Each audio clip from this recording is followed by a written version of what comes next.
And I'm so excited to welcome Kathy Barron, Women Who Podcast Magazine. How are you? It's great to be here. And thanks for this opportunity to chat with you. Well, it was a natural fit as soon as I decided to do a Women Supporting Women series. And specifically because you are Women Who Podcast Magazine, it can reach out to people who want to either write for the magazine or want to develop their podcast skills. So that's what we're going to keep on going with today. Awesome. I'm looking forward to it. Good. Well, I appreciate you so much. And I'd like to start with the moment that led to you starting Women Who Podcast magazine.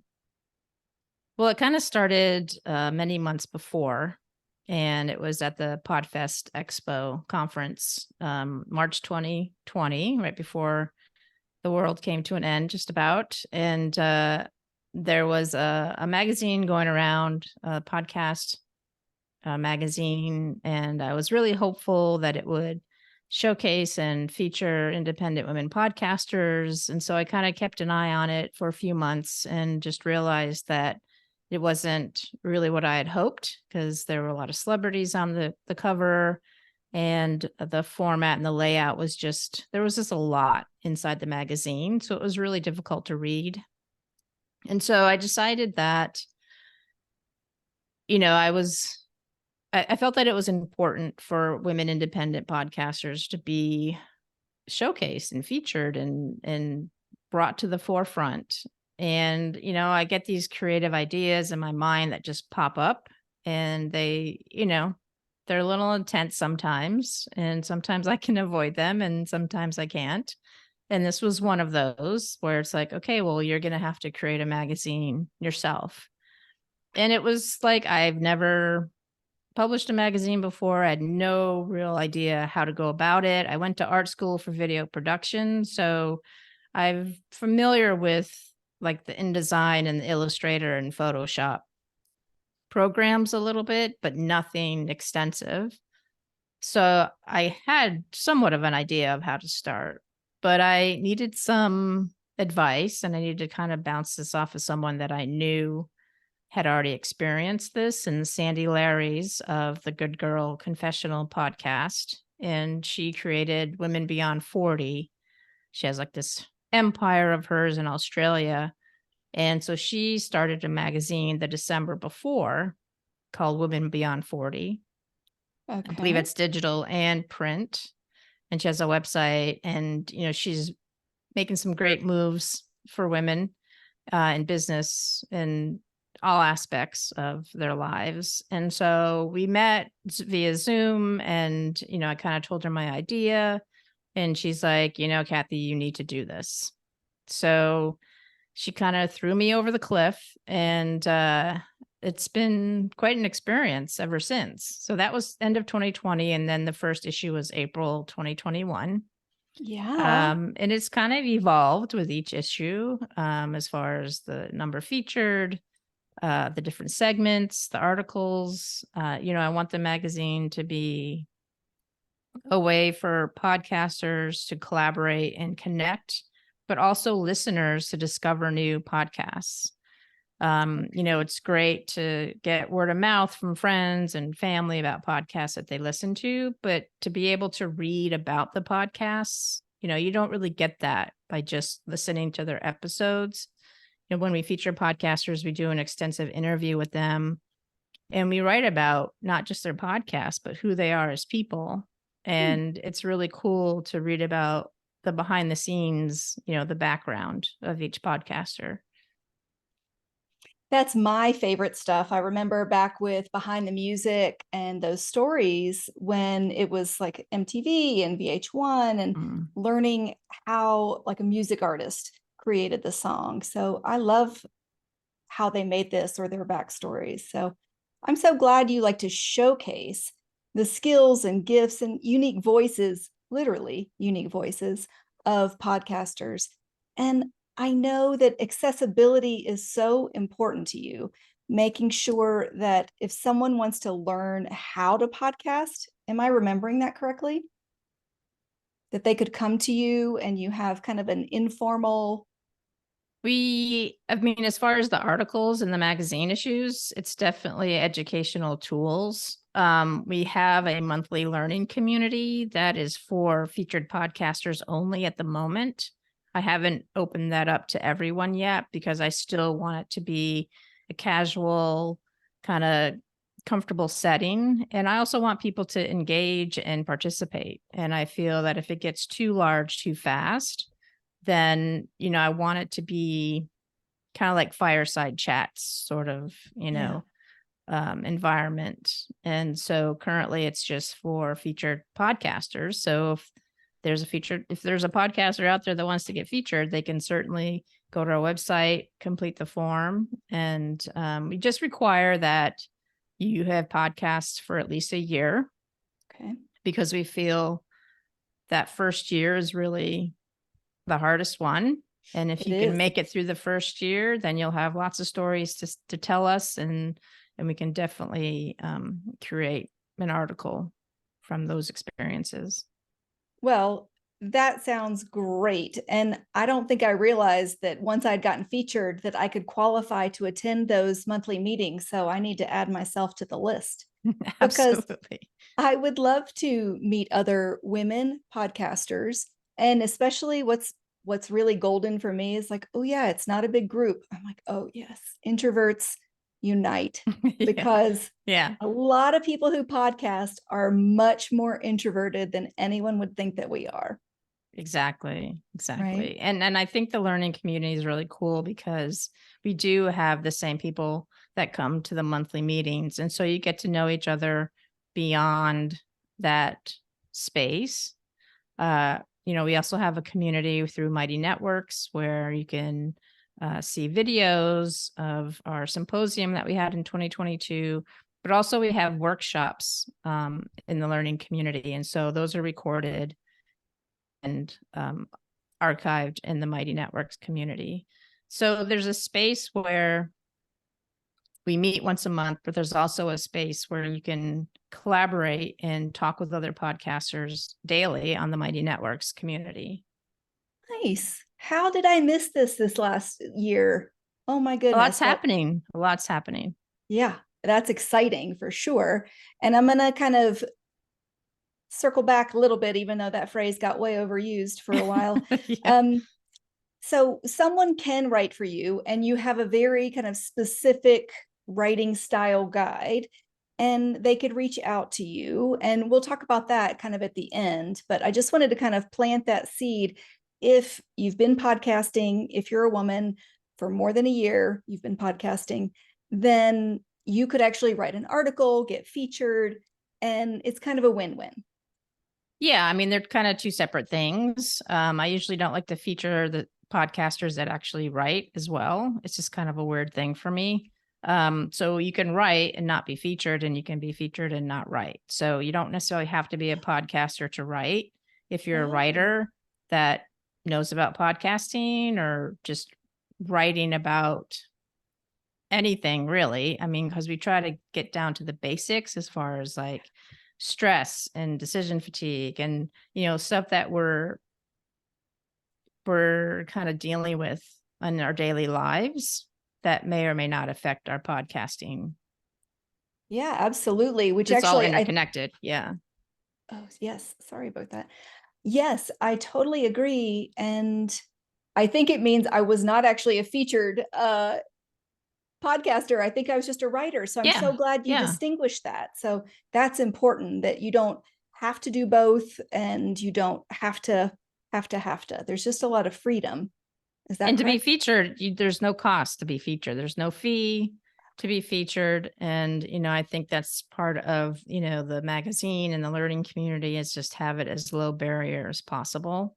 Because I think that's another thing that women podcasters come up against is the amount of money it may or may not cost to be part of a group or to learn new tools or whatever. So in our future, our kind of our vision of Women Who Podcast magazine is to create scholarships and mentorships so that, if you do get a scholarship, you'll also have a mentor to get you up and running And for a year, this mentor works with you to make sure that you succeed through that first year. Because like I said, that's hard, because once you get going with podcast episodes, it's a lot of work. And I don't think many of us realized when we first started how much work it does take to release an episode. Absolutely. And if you have perfectionism on top of it, which before we pressed record, you and I were talking about, that's something we have in common. And I think it is a challenge for those of us of like, how good is good enough? Now, we know that sound quality is essential. If you don't have a good microphone and a quiet enough space, people just aren't going to listen, because it's quite unpleasant, and our ears are far less tolerant than our eyes, for sure. Yeah. Yeah. Well, good. Well, speaking of women who podcast and growing more confident, how would you say is a good way, other than reaching out to you all, writing for you, and considering, if they got invited and featured to join that monthly membership, how can a woman grow more confident in podcasting? I think it's learning from others. I think it's important to learn from others' mistakes. And I think also realizing your limits and what you're comfortable with and what you're not comfortable with. So I think when you first start out, there's no reason to go big necessarily when you first start. It's always good to do baby steps. You don't need the most expensive microphone or the most expensive headphones, because that's just a distraction from the content. I mean, those are tools you need, but the content is really what you need to focus on. And just really focus on your why and why you want a podcast. And, just be true to yourself and be as authentic as you can. And I think the vulnerability comes as you do podcasting. I don't think that's something that you have to start with, because it's a hard thing to do, to be vulnerable. And just know that imposter syndrome, pod fade, all of that is a normal process of podcasting. And it's a cyclical thing. I've been doing podcasting for 5 years, and there are definitely cycles of pod fade. What am I doing with my life? What am I doing with this podcast? And imposter syndrome. So it's a normal evolution. Now, that term you used, pod fade, can you explain that just a little bit? Because it's different from imposter syndrome, right? Yeah, pod fade is where you kind of hit a wall with your podcast and you're exhausted, you're burnt out, you're not sure if you want to continue. And basically, pod fade you may just need a break. You may just have to take a month off and just take care of yourself. And that's something that every podcaster goes through. And if they say they never have, then they're lying, because at some point you do get burnt out and you do need to recharge and figure out which way you want to go with your podcast. And like I said, it's a normal process for your podcast to evolve and change and pivot. And I mean, that's a normal thing, and it's okay to do that. Imposter syndrome is, it hits every aspect, whether it's a career, relationship, podcasting. And it's basically, you ask your questions, I don't know what I'm doing. I have no right to talk about this topic. I have, it's like the fake it till you make it thing. So imposter syndrome is also a normal thing that everybody experiences, regardless of what career you're in, industry. It's something, it's basically doubting yourself that you're not qualified or you're not the expert or. Absolutely. And I've just started my 4th season of podcasting, and each season I've decided when that season starts, because it's usually when I've hit some kind of wall. I didn't know the term pod fade. And I think giving ourselves permission as we're growing, as we're evolving, as we're kind of honing the craft and maybe shifting perspectives, maybe wanting to pivot a bit. I mean, the whole reason I'm doing Women Supporting Women for season 4 is just to make sure that women know that there's so many of us out there who are just cheering you on and encouraging you no matter what you're doing or how you're serving and showing up in life.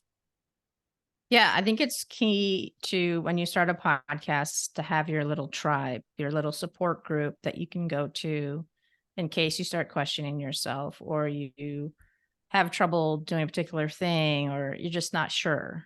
I think it's good to have supportive women who are already podcasting to kind of be like, yeah, I went through that same thing, because 100%, I'm sure people have gone through the same thing that you're feeling. So it's important to have people to encourage you and inspire you to, keep going, because it's not easy. I think a lot of podcasters feel like they're on an island by themselves. I mean, I know I felt that, especially if you don't have a co-host. So it's Abs- hard to do it by yourself. Yeah. Absolutely. Solo casting is hard. I mean, even if you're interviewing someone, you're still in either your booth or your kitchen or your office or living room or closet, just trying to take those steps. Yeah, absolutely. I was thinking some of the mistakes I made, and I'll ask you about your mistakes, but I didn't want to just put you on the spot. So I would say my first mistake was perfectionism. And I did 27 takes of my first trailer for the podcast, and it was less than 3 minutes. And I was obsessing and I was in my head. And if anyone listening out there is thinking, okay, I want to start a podcast, I want to start a broadcast. Well, you know what? No one is listening to you right now. If you haven't put anything out there, no one is listening, and they won't and can't until you put it out there. And my second mistake was I thought out of the gate, well, I need to do this every week. And I am planning and interviewing and writing scripts and editing and uploading. And at one, I reached pod fade burnout pretty quickly and Mm-hmm. had to pivot over to like, oh, wait a minute. Who said I had to do this every week? Some podcasts come out more than once a week, some every 2 weeks, some once a month. So set yourself up for success, maybe I would say. Yeah, I think there's a lot of pressure. Like if you Google how to start a podcast, there's like all of these rules, and you need to do this, you need to do that, you need to post it on this day, this is the better day, this is the worst day. It's like there is so much information out there, and it's great to have that information, but you have to take it all with a grain of salt and fit it to what your life is going to be able to do. I mean, because if you have like 2 jobs and 3 kids and you're married, and it's just realistically, it's not going to happen that way. Yeah. So, you need to do it, and you can always increase the number of episodes and you can always decrease them. There's no real right way to do it. I know that podcasters, some do it on their phone and it's perfectly fine. So, you need to do what works best for you and forget everything else. Absolutely. And I would say, as a woman over 50, which I am, then that's what we need to do. I mean, women out there, do what's best for you in every aspect of your life. Mm-hmm. You don't have to be a podcaster to get something out of this conversation, even, but there is so much information overload and best practices and what the experts say. It's like, oh my goodness, just start. If you can do something consistently, Yeah. once a month, by the end of the year, you will have 12 podcasts that are completely done. If you Yes. start out of the gate like a racehorse like me, of like, oh, I'm going to do it every week, 6 months in, I was like, It's a lot. Yeah. It's a yeah, lot. for sure. Well, I want to pause just a minute on podcasting just to do a little bit of fun fact stuff. And I got to ask you before, I'm really excited actually about both of these. And when we talk about being a woman over 40, a woman over 50, and we want to talk about how do we encourage people and show up as vulnerable. So I'm going to ask you the question that was not your first choice for me to ask. I want to hear about you committing to do that. Is it an AIDS race or AIDS ride? What do you call it? It's a AIDS ride. back in the day. This was in 94. So I was young and spry back then. It was basically a fundraising event from San Francisco to LA. It's a bike ride. And you're supposed to train before, but when you're not a cyclist, and you don't really know what to do, it's training is difficult. But there are, people that did the ride from all different shapes, sizes, cultures, backgrounds. There was this one guy that was actually a pro cyclist, and he did every day like in 3 hours. So, it's hard to compare yourself to someone like that. And I was on a mountain bike that had the skinny tires. So it's a little heavier bike. It's not a road bike. So, it's what I had to work with. But I did raise like $4,600. So that's the silver lining. And I met some great people. It was a great experience. Unfortunately, I don't think I passed after the second day, third day, because I got sagged. I was overly hydrated. I probably needed to go to the hospital, but because I was getting IVs and all that other stuff. So it was a pretty tricky situation. But these were like 80, 100-mile days pretty much every day. Oh my goodness. So it was not something that I was set up for, because I certainly wasn't biking even 20 miles a day when I was training. Okay. So yeah, it was a bit tricky for me, but it was a great experience. I met some amazing people, and Right? some I still keep in touch with, and it was for a great cause. So Absolutely. And I think our listeners need to hear that it's okay to try for something. It's yeah, okay to reach for a goal. And it's okay if you are not riding your bike across the finish line, but you're walking across the finish line. It's at least setting the intention and doing something, at least trying, because then you've supported, $4,600. That's amazing. I couldn't do that. I couldn't do a day of 80 to 100 miles. So I say, well done, Kathy, for giving it a try and for being imperfect and for sharing that with us. thanks. Yeah, it was definitely a learning experience. I learned a lot about myself, and I was able to ride in at the end in LA. There's like the staging area where all the bikers stay for it was a long time. It was like 3 or 4 hours, too long. And then we all like ride in together, crossing the finish line in LA with a bunch of spectators. And so that was an overwhelming experience and very humbling to get cheered on, because it's a huge feat for a lot of people. Absolutely. So and they're still doing it. It's under a different name, I believe. But they still do it every year. And how many days is it supposed to be? I think it's like a 7-day ride. Oh my Yeah. So it's a goodness. week ride from San Francisco to LA. Yeah. It's Huge a lot. kudos to you for even trying. I'll give you the virtual high five for people that catch us over on YouTube. Oh my goodness. I'm really impressed, and I'm kind of sweaty thinking about that of like, oh, that would be so hard. I'm like, yeah. Oh goodness. Well, then I'll pivot to the more fun question. Your second fun fact, which was a lot lighter, but Kathy and I share something in common, that we really enjoy playing in video games and arcades, and you have a championship to tell me about. So there's a local pinball machine, or pinball museum, I should say, that has pinball machines from like the 30s and 40s and some really cool things. And so they have this league for men and women. And then at the end of the league, they have a male and female champion. So they don't just do one for the whole group. So many years ago, probably like 5 or 6 years ago now, I won the women's league. So that was fun.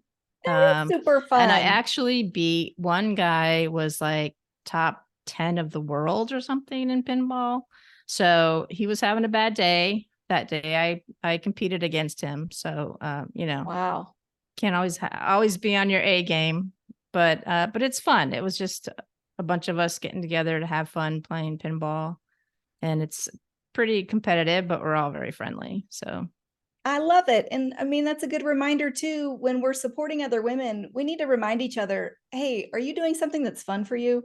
Because, pod fade is kind of like a midlife fade. Sometimes we just find this, we're hitting this wall, or we're exhausted, or we're not excited and enjoying something. So get out there and have some fun, people. I just played a game of, what did I do? Burger Time this morning. I have my own arcade game downstairs with 60 Nice. games on it. And so I take a break. It gets me moving up and down the stairs, let the dog out. So it's important just to have some fun. Yeah, exactly. Oh my goodness, that was super fun. Well, I was going to ask about monetization, which I have not achieved in Hill Talk's Momentum in Midlife podcast. But sometimes I think, well, gosh, that would be nice to spend all this time every week investing in creating something that hopefully is serving women. But what's your opinion on monetization? I think there's too much focus on monetization with independent podcasters. I mean, sure, we would love to make money off of this, but the reality of it is that we won't.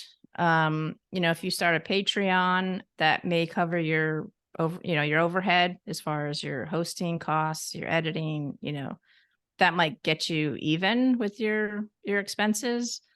But as far as like doing it full time, making it your day job, it's very difficult to do. And, a lot of sponsors, a lot of advertisers, they want a million downloads before they're even going to talk to you about it. Right. So, I think the things that we do have control over is starting a Patreon, and it doesn't have to be a huge deal. You can just do some behind the scenes clips or some extra audio that's already being recorded.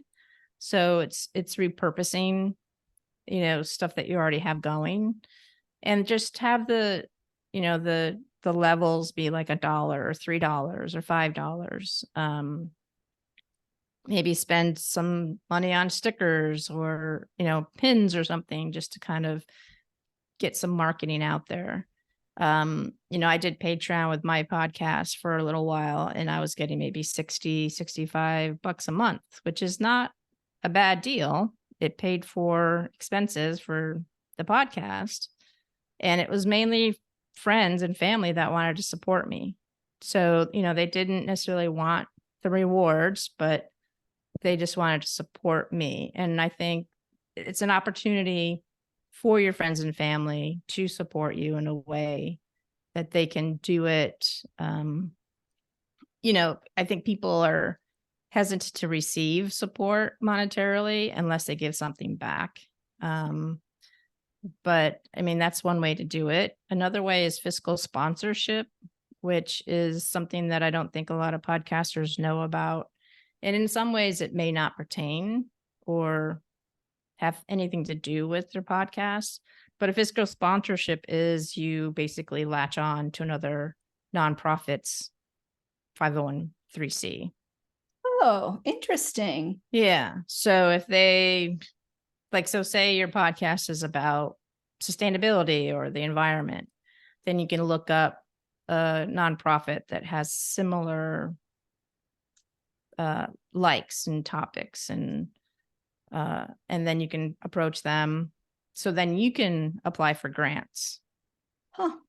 And then through their nonprofit, they get a certain percentage of the grant money that you receive, but you're still able to apply for grants if it applies to your podcast. Well, I just learned like 10 new things, and I'm furiously taking notes over here. So if anyone watches on YouTube and they wonder, what is she looking at? I'm a note taker for sure. And because I don't have a great working memory. So it's always important that I get it in writing.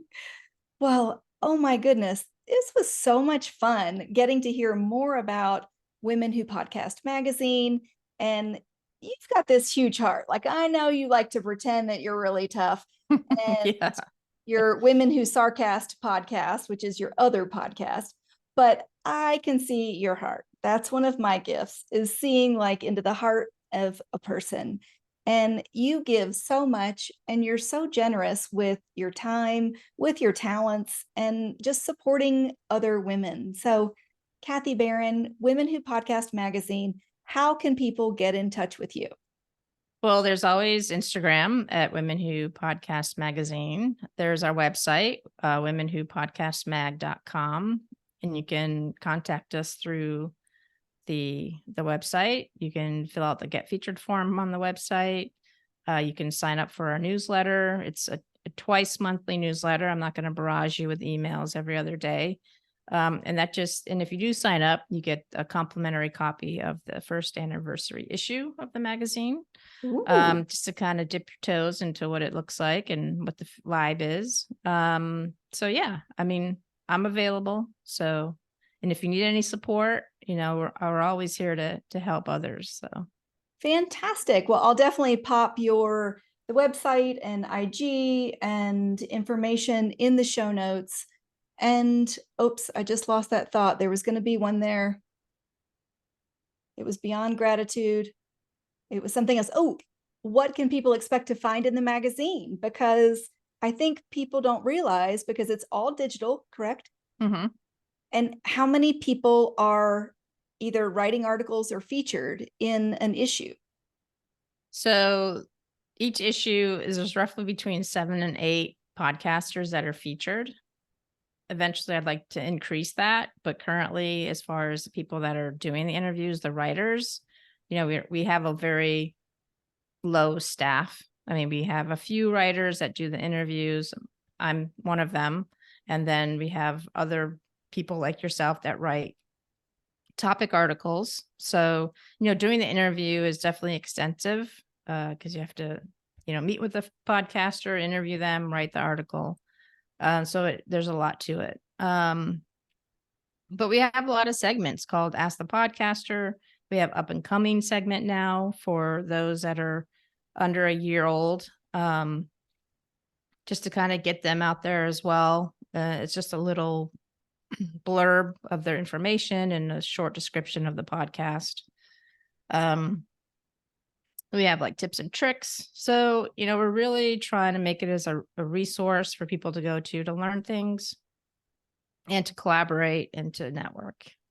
Absolutely. And it's very reasonably priced. I went and tried to buy a magazine off of a newsstand and I almost fell over.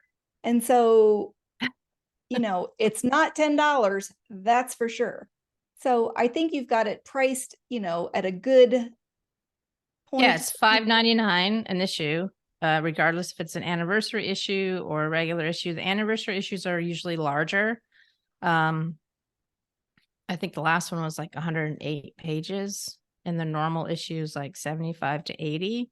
So, this isn't just a little short zine that we're selling. So good. Well, I wanted to make sure we gave a little details because sometimes people think magazine, and over the years, a lot of magazines have gotten a lot thinner. mm-hmm. And so I think it's important to kind of get people jazzed about, hey, Women Who Podcast Magazine, subscribe, support them. Yeah, we have a lot of photos. We try to make it somewhat entertaining, not just all words. That's right, which I really appreciate for sure. Well, Kathy Barron, once again, thanks so much for joining me today and supporting other women. Thanks, Hillary. I appreciate the opportunity.